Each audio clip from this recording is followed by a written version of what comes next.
Today we're going to be looking at piecewise functions. Now we've looked at them before, but we're just going to now put a name to them. So we're going to skip our warm-up here. We're going to go straight to dog bath on your notes.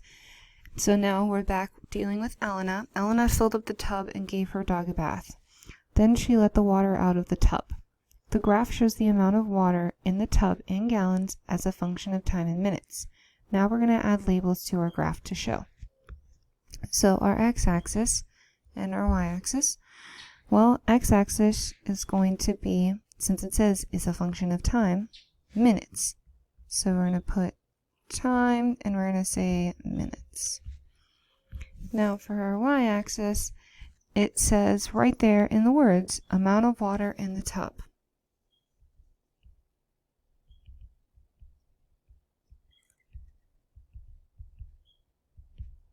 And we're going to put gallons, because that's how many gallons.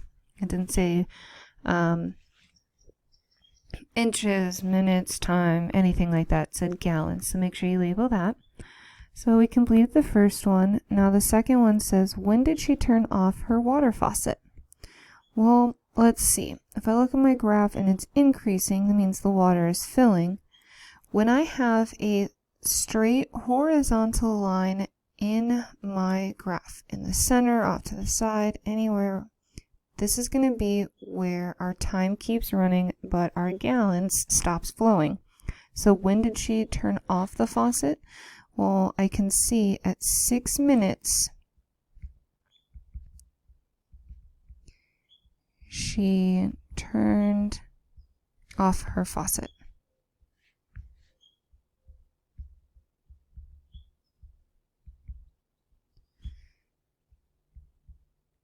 And if you can see, if you draw a straight line going down, you can see it'd be 6 minutes. So how much water was in the tub when she was bathing her dog? Well, what I can look at now is what's the highest point? Well, it's going to be 24. So there's 24 gallons of water in the tub when she was bathing her dog, because the faucet stops filling and time keeps going, meaning she's probably washing her dog in between the 6 and 18 minute mark. So now let's look at more questions about Elena and her dog. So it says, how long did it take for the tub to drain completely? So I know that the tub was filling from here to here, where my light blue dots are, and draining means it's going to be decreasing. So it's going to be from 18 minutes to 30 minutes. Well, what I can do is take 30 and subtract 18. 18, these are going to cross out, and then I have 12 minutes. So it will take 12 minutes to drain the tub. Now this might be super quick or it might be super slow, depending on how old your tub is, or if your faucet's great, or anything, or sorry, your drain drains quickly, everything like that. So at what rate did the faucet fill in the tub? So rate means another word for slope. Remember, our slope is rise over run. So I'm going to start down here at my orange dot, and then I'm going to go all the way up to where it stops filling, which is going to be 624. Now you can use the method of rise over run, or you can take the coordinates and subtract them from themselves. But what I'm going to do is I'm going to rise all the way up. So I need to rise 24. So for here I'm going to write 24. And how far do I need to run? Well, since this is counting by threes, I run 3, 6.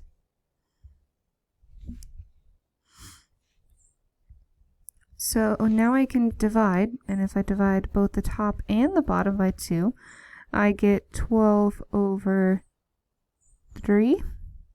And if I divide the top and bottom by 3, because the new numerator is, I'm going to get 4 over 1. So essentially, whoops, I have the faucet, it was filling at 4 gallons.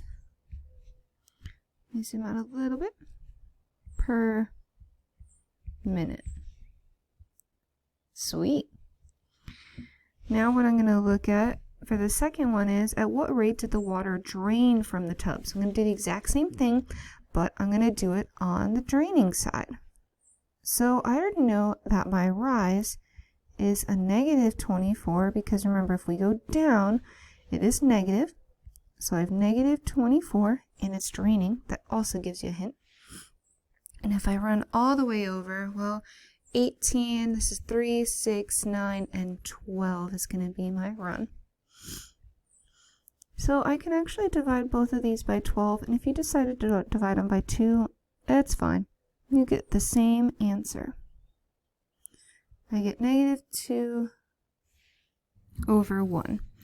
So this means that it drains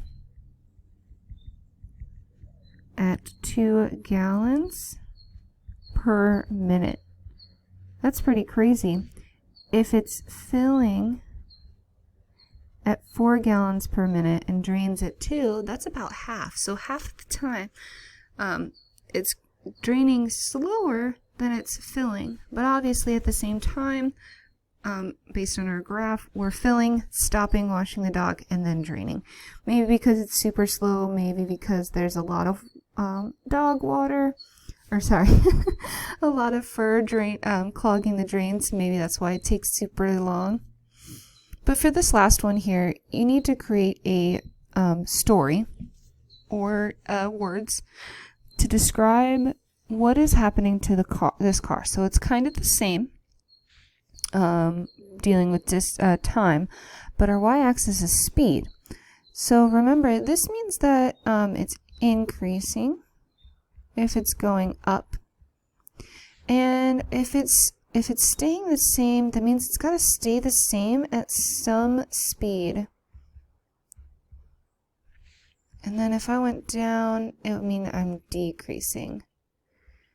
So I could say something like, Elena was getting on the freeway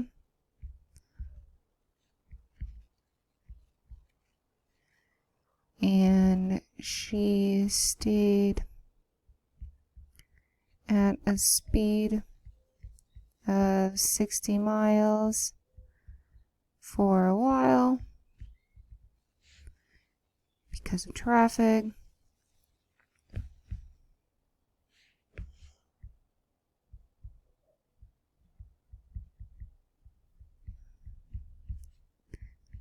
And then she got off the freeway.